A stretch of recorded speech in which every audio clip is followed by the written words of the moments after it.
अलायना ने मोंटी के आने की खबर दे दी थी, लेकिन अभिनव नहीं चाहता था कि वो अभी ही उसके सामने आ जाए। मोंटी भले ही कल आ रहा हो, लेकिन तुम मत बताना उसे कि मैं भी वापस आ गया हूं। अभिनव की बात सुनते ही अलायना और लोकेश दोनों शॉक्ड रह गए। तुम ये क्या बोल रहे हो? वापस आने के बाद भी तुम्हें कंपनी पर कंट्रोल नहीं चाहिए? क्या अभी भी मोंटी ही उसे संभाले? अलायना ने हैरान होते हुए पूछा। हाँ, और वैसे भी टाइगर, मोंटी की लीडरशिप में हमारी ग्रुप की सारी कंपनीज बहुत बुरी हालत में हैं। लोकेश ने भी अलायना की बात को सपोर्ट करते हुए कहा। अभिनव लोकेश की बात सुनकर उसकी ओर देखने लगा।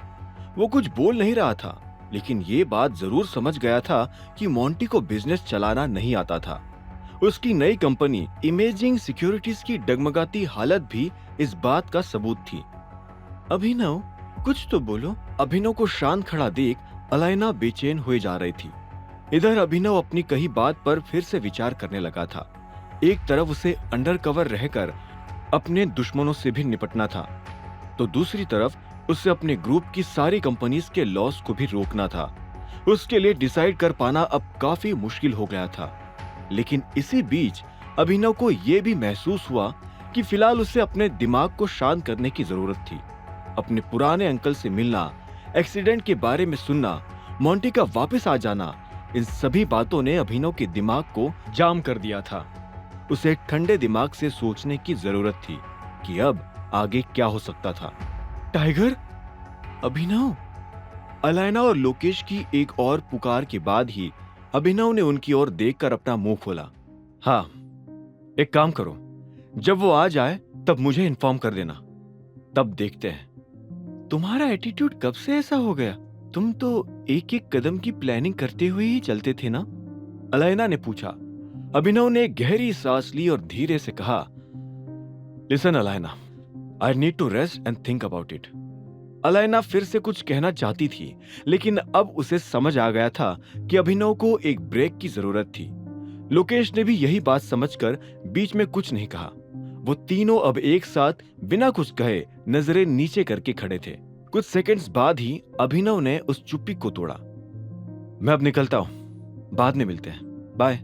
लोकेश और अलायना ने धीरे से सिर हिलाकर हामी भरी और फिर अभिनव उस मूवी थिएटर से बाहर निकल आया। उसका दिल भी अभी भारी था और दिमाग पर भी प्रेशर था। ऐसी हालत में वो वापस घर जाकर अनन्या के परिवार की गालियां सुनने की मूड में नहीं था, इसलिए गाड़ी उठाकर अब वो गुड़गांव की सड़कें नापने लगा था।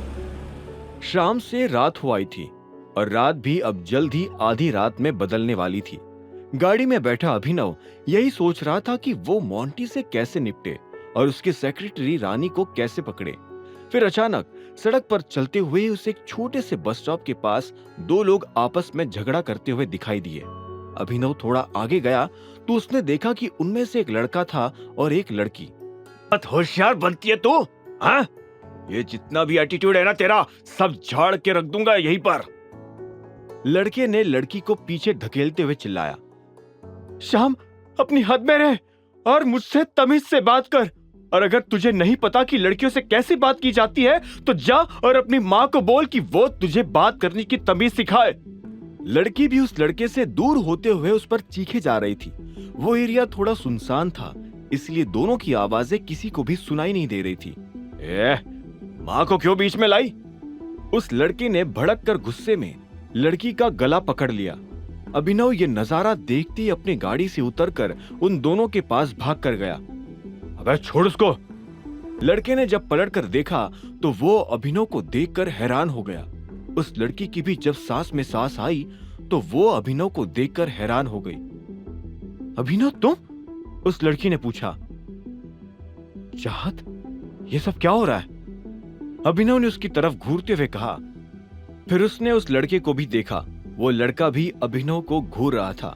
इतने में चाहत को न जाने क्या सूझा और वो सीधा अभिनव से जाकर गले लग गई और बोली, अभिनव, ये लड़का मुझे परेशान कर रहा है। ये मेरे पीछे पड़ा हुआ है। बाबू, आई एम रियली सॉरी। मैं तुमसे नाराज होकर होटल से निकल तो आई, लेकिन मुझे नहीं पता था कि मैं इतनी बड़ी मुसीबत में फंस जाऊंगी। आज के बाद तुम जो कहोगे मैं वही करूंगी, पर प्लीज मुझे इससे बचाओ। चाहत के मुंह से यह सब सुनकर सिर्फ अभिनव ही नहीं बल्कि श्याम भी हैरान हो गया था। श्याम ने आगे आते हुए कहा, तो इतनी गिरी हुई लड़की है, अपने आप को बचाने के लिए किसी भी चलते फिरते लड़की को फंसा लेगी। सब जानता हूं मैं, ये आदमी कोई तेरा बॉयफ्रेंड वॉयफ्रेंड नहीं है, श्याम ने कहा। चाहत ने जवाब दिया, श्याम तुझे विश्वास क्यों नहीं हो रहा है? ही इज माई बॉयफ्रेंड और हम जल्दी शादी करने वाले हैं। अब प्लीज मेरी लाइफ में इंटरफियर करना बंद कर। माना कि वी वर टुगेदर, लेकिन अब हमारे रास्ते अलग हो चुके हैं और मैं अभिनव के साथ बहुत आगे निकल आई हूँ। चाहत का जवाब सुनकर अभिनव हैरान हो गया। इतने में चाहत ने अभिनव को देखकर आंख मारी तो वो सारा माजरा समझ गया। चाहत नाटक कर रही थी। ऐसे में अभिनव ने चाहत को दूर किया और श्याम के पास आकर बोला, अगर तूने मेरी चाहत को आंख उठाकर भी देखा तो आज जिंदा घर नहीं जाएगा, याद रखना। जिस कॉन्फिडेंस के साथ अभिनव ने यह कहा, श्याम को उससे डर लगने लगा। हालांकि वो अभी भी कन्विंस नहीं हुआ था कि अभिनव चाहत का बॉयफ्रेंड था, जिस बात से उसे हंसी भी आ रही थी। तू बॉयफ्रेंड है ना इसका? जा इसको किस कर फिर। क्या बोला? तू इसका बॉयफ्रेंड है ना, तो इसको किस कर अभी मेरे सामने, श्याम ने कहा और दोनों हाथ बांधकर खड़ा हो गया। अभिनव के बदन में झुरझुरी सी दौड़ गई। वो चाहत को किस कैसे कर सकता था? चाहत के चक्कर में वो भी फंस गया था और इस मुसीबत से निकलने के लिए जब अभिनव ने चाहत को पलटकर देखा तो चाहत ने अभिनव के होठों को कसकर चूम लिया। ये नजारा देखते ही श्याम की हंसी हैरानी में बदल गई। उसे लगा नहीं था कि चाहत वाकई अभिनव को किस कर लेगी। हालांकि उससे भी ज्यादा हैरान फिलहाल अभिनव था, जो कि एक लड़की का एक्स था, एक का पति और एक का कमिटमेंट। लेकिन इसके बावजूद वो किसी नई लड़की से किस ले रहा था। जहां चाहत पूरे जुनून के साथ अभिनव को अपना प्यार दे रही थी, वही अभिनव हिचकिचाते हुए कुछ नहीं कर पा रहा था। वो बस चाहत से दूर होना चाहता था, लेकिन उस लड़की के प्यार के आगे उस टाइगर की ताकत भी कमजोर पड़ रही थी। शाम से ये नजारा देखा नहीं जा रहा था। वो गुस्से में अभिनव के पास आया और उसे मारने की कोशिश करने लगा। इससे पहले कि वो अभिनव पर हाथ उठाता, अभिनव ने उसका हाथ पकड़ा और जोर से मरोड़ दिया। शाम को एहसास हो गया था कि अभिनव से पंगा लेने में उसकी जान जा सकती थी। ऐसे में शाम गुस्से से जमीन पर थूककर अपनी गाड़ी की ओर जाने लगा। इसी वक्त अभिनव ने भी चाहत को दूर किया और शाम को जाते देख वो उस पर चिल्ला पड़ा, आज के बाद दिख मत जाइयो, समझा ना? एक्सीलरेटर को जोर से दबाकर शाम वहां से गायब हो चुका था।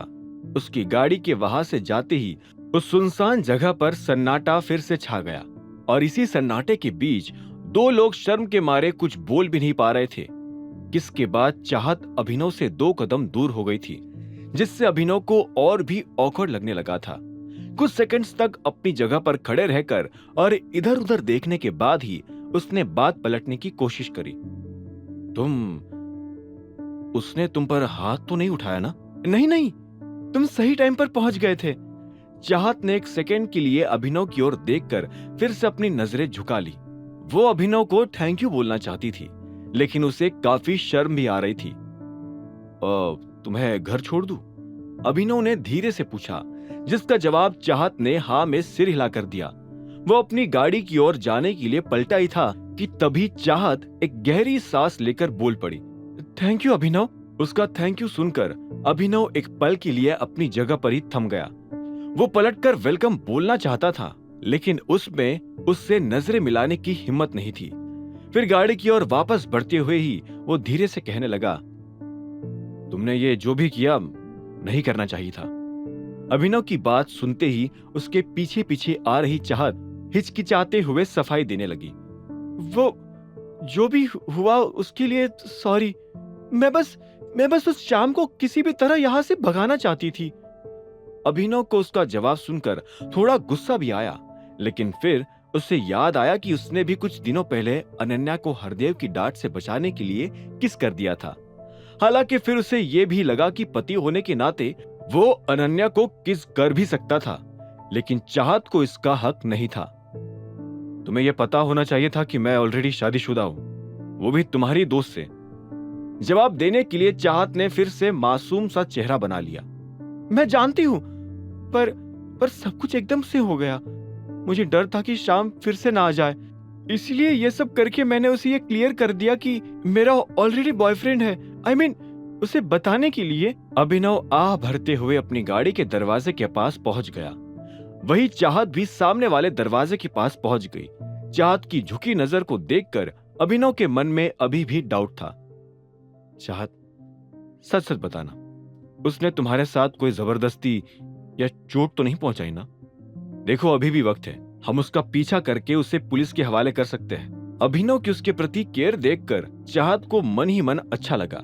उसने एक छोटी सी स्माइल के साथ नजरें ऊपर करके जवाब दिया, नहीं अभिनव, मैंने कहा ना, तुम टाइम पर पहुंच गए थे। Again thank you so much. उसका कंफर्मेशन सुनकर अभिनव भी एक फीकी स्माइल देकर गाड़ी में बैठ गया। अपनी लोकेशन सेट कर दो स्क्रीन पर। अभिनव ने गाड़ी की स्क्रीन पर मैप खोलते हुए कहा। अपने घर की लोकेशन सेट करते हुए ही चाहत को महसूस हुआ कि अभिनव की गाड़ी बाहर से जितनी खटारा थी, अंदर से उतनी ही एडवांस भी थी। ये गाड़ी वैसे बुरी नहीं है, तुमने कितने भी खरीदी? चाहत के सवालों को शुरू होता देख अभिनव ने मन ही मन आह भरी। उसे अब फिर से एक और बहाना तैयार रखना था। तुम्हें क्यों जानना ये? और वैसे भी ये कार गिफ्टेड है, मुझे खुद को इसकी कीमत नहीं पता। गाड़ी आगे बढ़ाते हुए अभिनव ने कहा। चाहत ने सिर हिलाकर हामी भरी, लेकिन वो अभी भी उसके जवाब से संतुष्ट नहीं हुई थी। तुम थोड़े अजीब हो, लेकिन एक बात माननी पड़ेगी, फाइटिंग में तुम्हारा कोई जवाब नहीं। वो शाम खुद एक बॉडी बिल्डर है और तुमने उसे सिर्फ हाथ मरोड़ कर ही भगा दिया। अभिनव को महसूस हो गया था कि चाहत अब उसे मस्का लगाने लगी थी। अब उसकी भलाई इसी में थी कि वो सारे सवालों का जवाब कुछ इस तरह से दे कि चाहत कुछ समझ ही ना पाए। दूसरी ओर एक कमरे में लाइट बंद किए और बड़ी स्क्रीन लगाए एक आदमी वीडियो गेम खेले जा रहा था। उसके अगल बगल में चिप्स के पैकेट्स और कोल्ड ड्रिंक की बोतलें पड़ी थी। वो अपना आखिरी लेवल पार करने ही वाला था कि अचानक उसके कमरे का गेट खुला और अंदर आए शख्स ने उसका कंट्रोलर छीन लिया और जमीन पर पटक कर उसके टुकड़े टुकड़े कर दिए। डैड, क्या प्रॉब्लम है आपको? वो लड़का उस आदमी पर चिल्ला पड़ा जिसने उसका कंट्रोलर तोड़ दिया था। क्या प्रॉब्लम है? मुझे पता भी है तेरी उम्र क्या हो गई है। इस उम्र में यहाँ पड़े पड़े ये गेम खेल रहा है। अंदर घुसा वो आदमी गेम खेलते हुए उस लड़के पर भड़क उठा। तो और क्या करूं मैं? आपको गेम से प्रॉब्लम है, आपको पार्टी से प्रॉब्लम है, हर चीज से तो सिर्फ प्रॉब्लम ही है आपको। वो लड़का भी चिल्लाते हुए शिकायत करने लगा। अबे गधे, एक तरफ तू है जो यहाँ जानवरों की तरफ पड़ा हुआ है और एक तरफ तेरी ही उम्र का वो टाइगर है जो तेरे जैसे जानवरों पर राज करने को तैयार है। उस आदमी ने लड़के का टी शर्ट जकड़ते हुए कहा। टाइगर? हाँ टाइगर, लौट आया है वो, और इस बार ये अफवाह नहीं है। टाइगर के लौट आ जाने की बात सुनते ही उस लड़के के पैरों तले जमीन खिसक गई। वही उसके पिता दिग्पाल छिंगावत अपने बेटे की ओर देखकर उससे सारी उम्मीदें छोड़ते जा रहे थे। टाइगर के लौट आने की खबर सुनकर अब दिग्पाल का बेटा क्या करने वाला था? क्या चाहत और अभिनव के बीच हुई किस के बारे में किसी को पता चलेगा? क्या चाहत ने सिचुएशन को देखते हुए किस किया था या फिर उसके इरादे कुछ और थे? टर्न ऑफ टाइगर के सारे एपिसोड्स को सुनने के लिए डिस्क्रिप्शन में दी लिंक से डाउनलोड करें पॉकेट FM ऐप।